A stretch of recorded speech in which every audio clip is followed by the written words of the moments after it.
Right.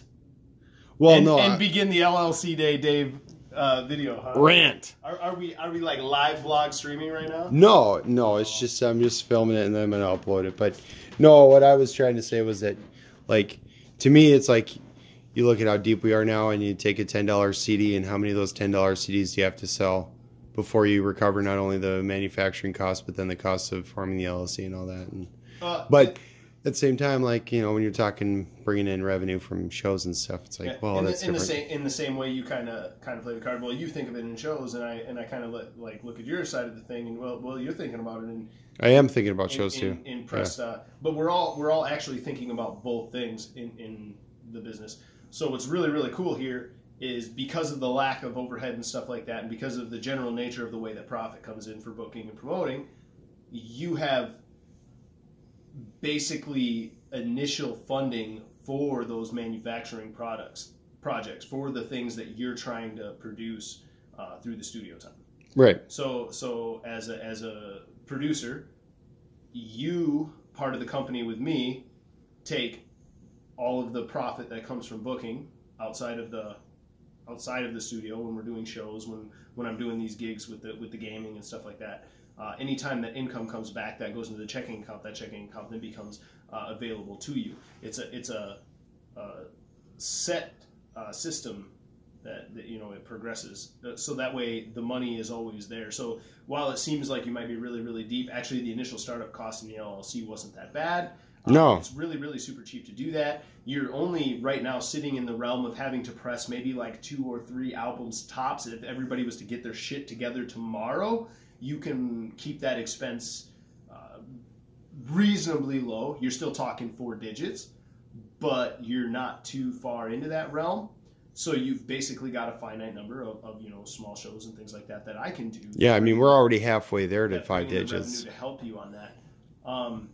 So realistically, while it seems like you're kind of getting, you know, while those expenses can pile up really, really fast, when everything starts to come together, you'll find that money's already there. Also, and in the beginning, that's how it's supposed to be. Yep. And part of the building process too is, like I said, we're trying to make every facet of this company profitable. So that includes the studio time, which leads up to that, in addition to the money coming in from booking shows and doing live events and things like that, or potentially even revenue just from marketing and promoting, you know, people who would pay me to do so. You also are able to collect the money from those people that are coming in for your studio time, as long as you're charging them hourly or per session or like per project. And certainly some of the old friends and some of those who have been grandfathered in more or less get their initial projects done pro bono. There should always at least be a little bit of cost made up for. Well, and to me, it's always been the idea that you're not recording just to record, you're recording to manufacture a product, and the profit from sales is what's going to pay for the manufacture or the pre-production. Is that the product that you put your time into then becomes profitable.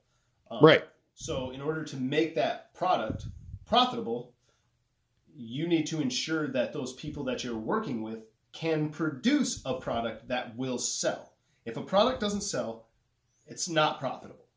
The idea being that if you spend $500, okay, to manufacture a product as a result of X amount of sessions of studio time. Yeah, well, I mean, that's a real number because that's about what it costs to make 500 CDs. So now if you make this deal with somebody and this person doesn't have the motivation to make regular studio time, takes a really, really long time to process their album, you end up with a back burner project that eats up a lot of your time.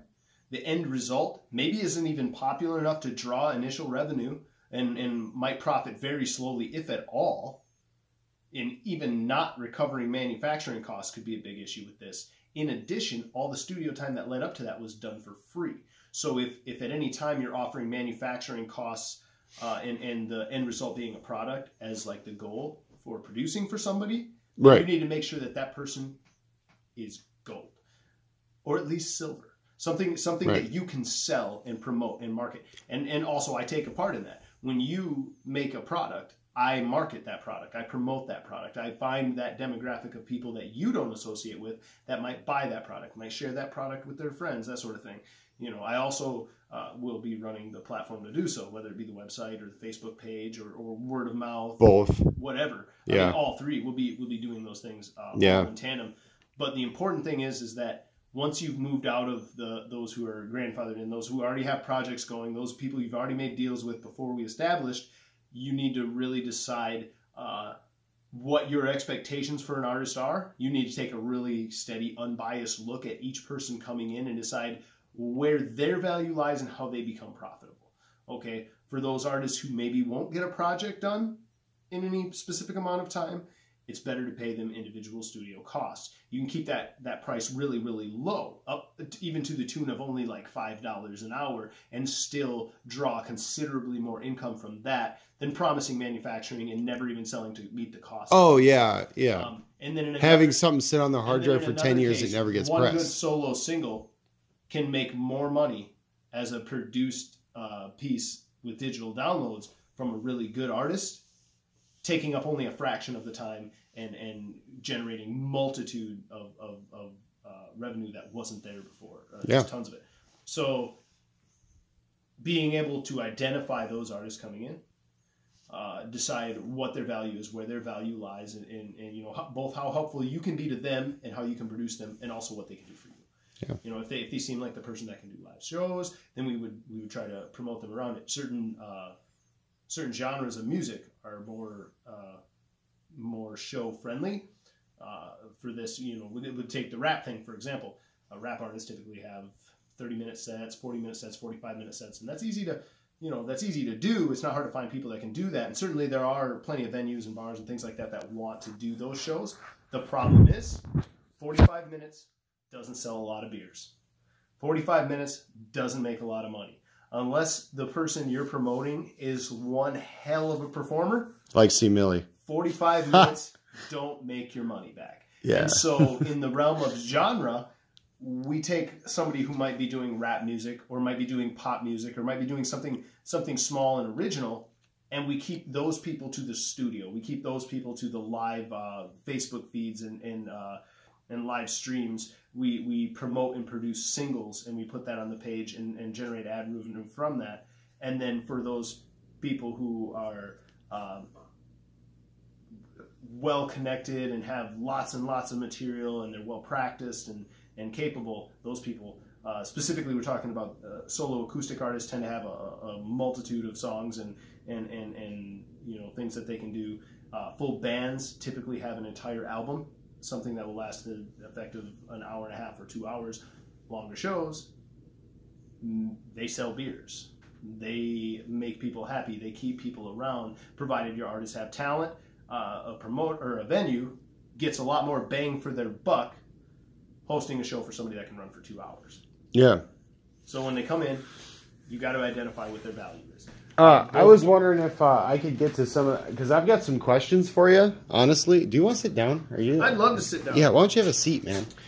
Here, I got a way of making this. You should actually. How's it go? You should actually push that button right there for me.